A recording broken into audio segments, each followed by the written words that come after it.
Tigers, real tiger বাহিনী বাংলাদেশ শক্তিশালী যুক্তরাষ্ট্রে হারাই দিছি।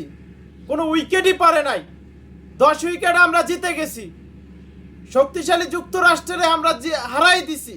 এইটা হলো সবচেয়ে আমাদের গর্বের বিষয়। বিশ্বকাপের শুরুর আগে এইটা হলো আমাদের শক্তির একটা ছিল মাত্র। আজকে টর্নেডো ইনিংস খেলছে আমাদের তানজিদ তামিম এবং সৌম্য সরকার, দেখাই দিছে এইটা হলো রিয়েল টাইগার, রিয়েল টাইগার্স। ইয়াস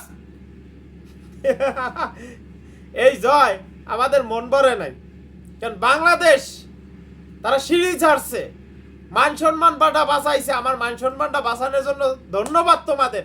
তোমরা জাস্ট আমাদের মান সম্মানটা বাঁচাই দিছো। তাহলে আজকে যদি হারতা, হোয়াইট ওয়াশ হইতা, তা আমাদের মান সম্মান ডেনে ডেনে ওই পথে পথে, তারপর এই জায়গায় যেত, ওই জায়গায় সব জায়গায় মান সম্মান পড়ে থাকতো। যাক, অবশেষে আমরা শক্তিশালী যুক্তরাষ্ট্রে, পরাশক্তি যুক্তরাষ্ট্রে হারাই দিছি। এইটা হলো সবচেয়ে বড় পাওনা আমাদের। আমাদের সুমাইয়া আপা 28 বলে 43 রান। আমাদের তানজিদ তামিম, তামিম ইকবালের দ্বিতীয় ভার্সন, তিনি 58 রান সংগ্রহ করে 42 বলে। আমাদের মোস্তাফিজ বিশ্বসেরা বলার, চমৎকার লেভেল আজকে বোলিং করছে। 4 ওভারে মাত্র 10 রান দিয়ে 6 উইকেট। বাবা যাইগুলা চেন্নাই সুপার কিংস কেন তাকে ছাড়তে চায় নাই? এই কারণেই তাকে ছাড়তে চায় নাই চেন্নাই সুপার কিংস। কারণ মোস্তাফিজ তাদের ভরসা ছিল। মোস্তাফিজ থাকলে তারা আজকে ফাইনাল খেলতো আইপিএলে। সেই লেভেলের বোলিং আমাদের সাকিব আল হাসান এক বিশ্ব রেকর্ড করে হালাইছে। 14,000 রান, 700 উইকেট। সাকিব আল হাসান পৃথিবীর ভিতর নাম্বার 1 অলরাউন্ডার যাকে বলা হয়। যাক, অভিনন্দন পরাশক্তিমান যুক্তরাষ্ট্রে। ভাই এই রানটা কম হয়ে গেছে, 104 রান, 105 রানের টার্গেট, যাই হোক 4 রানের টার্গেট। এই রান যদি 150 প্লাস রান হইতো, তাহলে আমরা কি করতাম? কোতাকুতি লাগাই দিতাম, পাদাবাদি লাগাই দিতাম। যাক, যাই হোক, আমরা মান সম্মানটা বাঁচাইছি।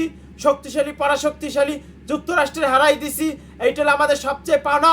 এখন সংবাদ সম্মেলনে নাজমুল হাসান শান্ত আইসা বলবে আমরা দেখাই দিছি, আমরা সমালোচকদের জবাব দিয়ে দিছি। ভাই কোন দিক থেকে জবাব দিছো? সিরিজ তো জিততে পারো নাই তোমরা। ম্যাচ জিতছো, 3 ম্যাচ টি20 সিরিজ, একটা জিতছো, 2টা হারছো। সিরিজ আমেরিকা জিততে গেছে, তা তোমরা কোন দিক থেকে তোমরা উল্টে হালাইছো? কোন দিক থেকে তোমরা উল্টে হালাইছো? আমেরিকা থেকে আমাদের চেয়ে এগোয়ে রয়েছে। যাক, আজকে তারা জিততে পারে না, এবং 150, 60, 70 প্লাস রান হইলেই আমরা জিততে পারতাম না। যাক, পরাশক্তিমান শক্তিশালী আমেরিকারে আমরা হারাইয়া গর্বিত। আমরা গর্বিত।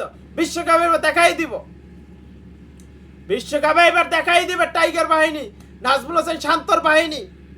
আজকে চাইছিলাম আজকে লিটন দাস একটু ব্যাটিংটা করতে নামুক, একটা ডাক মারুক, কিন্তু সেইটা রইল না। দেখতে পারলাম না, এটা কোনো কথা। চাইছিলাম নাজমুল হাসান শান্ত লেফটেন আইসা একটা ডাক মারুক, সেইটাও হইল না।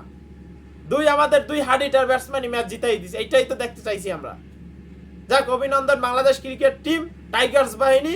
এখন টাইগারে যদি মুখ না ফিরাই, টাইগারের দিকে যদি মুখ ফিরাইতে তাকায়, যাক, অভিনন্দন।